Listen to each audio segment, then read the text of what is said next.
Hello dear friends, आप सभी का मेरे इस यूट्यूब चैनल में पुनः हार्दिक स्वागत है।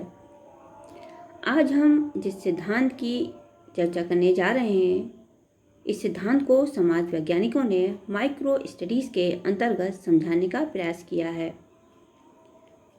तो सर्वप्रथम हम ये जानेंगे कि जो समाज वैज्ञानिक हैं, आखिर इनका प्रमुख उद्देश्य क्या होता है। तो ये जो हमारे समाज वैज्ञानिक हैं, इनका जो प्रमुख उद्देश्य होता है संपूर्ण समाज को समझने का। जिस समाज में हम रह रहे हैं उस संपूर्ण समाज को समझने का यहाँ पे प्रयास किया जाता है कि आखिर ये संपूर्ण समाज क्या होता है। तो इस संपूर्ण समाज को समझने के लिए समाज वैज्ञानिकों ने समाजशास्त्र के अंतर्गत दो उपागमों की बात करी है, माइक्रो स्टडीज़ और मैक्रो स्टडीज़ के। मैक्रो स्टडीज़ के अंतर्गत Auguste Comte, Karl Marx, Pareto, Parsons, Durkheim, इन सिद्धांतवेत्ताओं ने मैक्रो स्टडीज़ के द्वारा यह बताने का प्रयास किया है कि किस तरह समाज व्यक्ति को प्रभावित करता है। ठीक इसी के विपरीत माइक्रो स्टडीज़ के जो सिद्धांतवेत्ता हैं, ब्लूमर हैं, हर्बर्ट मीड हैं, अल्फ्रेड श्रूट्स हैं, कॉफमैन हैं, इन्होंने व्यक्ति के द्वारा समाज को समझाने का प्रयास किया है कि किस तरह व्यक्ति समाज को प्रभावित करता है। तो आज हम माइक्रो स्टडीज़ के अंतर्गत ब्लूमर के अनुसार आज हम चर्चा करेंगे उनके सिद्धांत की प्रतीकात्मक अंतःक्रियावाद, सिंबॉलिक इंटरेक्शनिज्म। तो ब्लूमर के बाद मीड ने इस सिद्धांत को समझाने का प्रयास किया है, लेकिन मीड से पहले हम यहाँ पे हर्बर्ट मीड से पहले हम यहाँ पे ब्लूमर के द्वारा यह समझने का प्रयास करेंगे कि आखिर इन्होंने प्रतीकात्मक अंतःक्रियावाद के बारे में क्या कहा है, क्योंकि सर्वप्रथम इसकी उत्पत्ति ब्लूमर के द्वारा ही की गई थी। इन्होंने 1869 में इनकी पुस्तक है symbolic interactionism perspective and method के अंतर्गत इन्होंने इस पद का प्रयोग किया था। हालांकि ये इस पद से बहुत प्रसन्न नहीं थे, लेकिन यह पद प्रचलन में लोगों को बहुत पसंद आया, तो यह पद प्रचलन में आ गया। शुरुआत में इन्होंने इसको पद का नाम दिया, लेकिन बाद में इन्होंने प्रतीकात्मक अंतःक्रियावाद को एक सिद्धांत के रूप में इन्होंने इसको लिया। प्रतीक को, सिंबॉलिक को इन्होंने इसको परिभाषित करते हुए इसकी डेफिनेशन देते हुए इन्होंने कहा कि प्रतीक एक ऐसा साधन है जिसके द्वारा नवजात शिशु अपना संपूर्ण जीवन व्यतीत करता है। हर्बर्ट ब्लूमर ने एक नवजात शिशु के माध्यम से प्रतीकों को समझाने का यहाँ पे प्रयास किया कि आखिर ये प्रतीक के सिंबॉलिक आखिर क्या होते हैं, कैसे काम करते हैं। तो इन्होंने कहा है कि जब नवजात शिशु अपने माता पिता से, अपने परिवार से जब अंतःक्रिया करता है या अपनी आवश्यकताओं को, अपने मनोभावों को बताने का प्रयास करता है, वह प्रतीकों के माध्यम से करता है। ब्लूमर ने कहा है कि जैसे जब बच्चा जब रोता है तो इस रोने को इन्होंने प्रतीक कहा है और इस माध्यम से वह अपने माता पिता से अंतःक्रिया करता है, यह बताने का प्रयास करता है कि उसे किसी प्रकार का कोई कष्ट है। उसी तरह जब बच्चा खेलता है, खिलखिलाता है,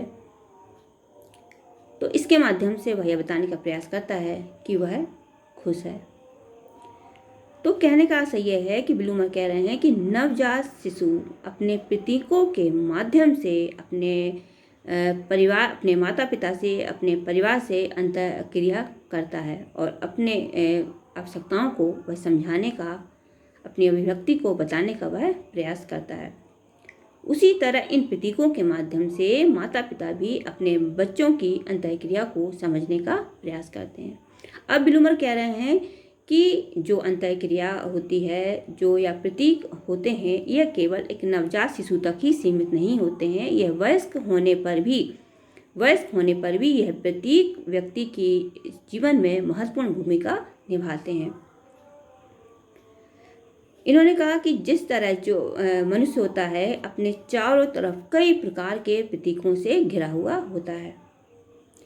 जैसे उन्होंने भाषा की बात करी कि उन्होंने कहा कि भाषा एक बहुत ही एक ताकतवर प्रतीक है जिसके माध्यम से व्यक्ति आपस में अंतःक्रिया करता है। जो व्यक्ति जितनी अधिक भाषाओं का प्रयोग करता है या जितनी अधिक भाषा उसको आती है, उसकी जो अंतःक्रिया होती है वह उतनी अधिक सफल होती है। एक आधुनिक फ्रांसीसी हैं ब्राउडे।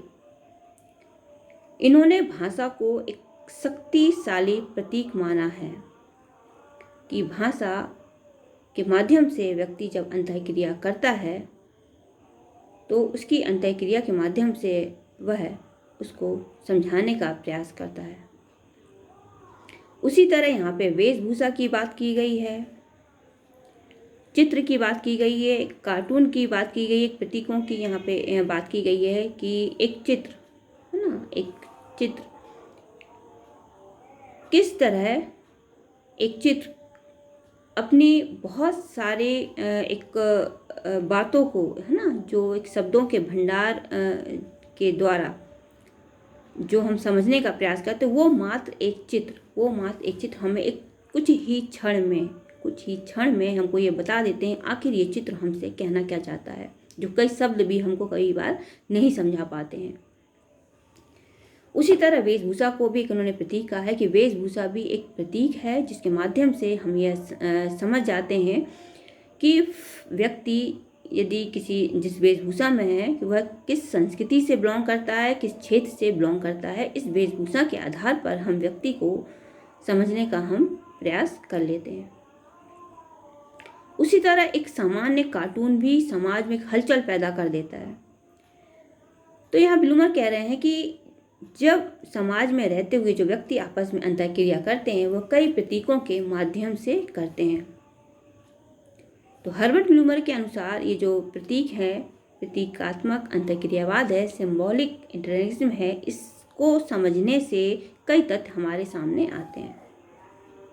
पहला उन्होंने ये कहा कि जब मनुष्य अंतःक्रिया करता है आपस में तो उसके पास एक से अधिक प्रतीक उसको मालूम होना चाहिए या एक से अधिक प्रतीक होना चाहिए। दूसरा उन्होंने ये कहा है कि जो मनुष्य अंतःक्रिया करते हैं, जिन प्रतीकों का प्रयोग करते हैं, उन प्रतीकों का जो अर्थ है वह उन व्यक्तियों के लिए एक समान होना चाहिए। यानी कि यदि प्रतीक की जब यहाँ बात होती है और जो व्यक्ति अंतःक्रिया करे उन सभी के लिए उस प्रतीक का एक ही अर्थ होना चाहिए। जैसे हम अपने समाज में देखते हैं कि जब एक महिला सफ़ेद वस्त्र में होती है तो उसे हम एक शोक मानते हैं। यदि हम भारतीय समाज की बात करें, हिंदू समाज की बात करें, तो जब एक महिला सफ़ेद कपड़ों में होती है तो उसे हम शोक का प्रतीक मानते हैं। तो और यदि महिला है ना काले वस्त्रों में है, तो यदि हम अन्य दूसरे यदि हम समाज की बात करें तो काले जो कपड़े होते हैं, जो वेशभूषा होती है, उसे हम दूसरे समाज के लिए वह काले वस्त्र का उपयोग अलग अर्थ में लिया जाता है।